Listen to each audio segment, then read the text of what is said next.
એનો પાર પમાતો નથી. એ પોતે જેના પર કૃપા કરે એની પાસે એ પ્રગટ થાય છે.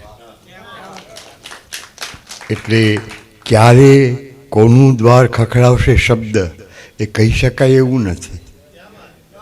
છતાં એક ખુલાસો છે કે ક્યારેક કોઈક પૂર્વપુરુષે સંકલ્પ કર્યો હોય, શબ્દને આરાધ્યો હોય અને એની આરાધના ક્યાંક અધૂરી રહી ગઈ હોય તો એના વંશમાં એ ગમે ત્યારે પ્રગટ થાય છે, જેનેટિકલી આવે છે.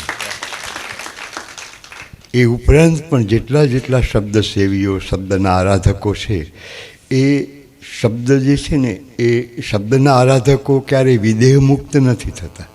એ જીવન મુક્ત હોય છે અને સતત જીવંત હોય છે.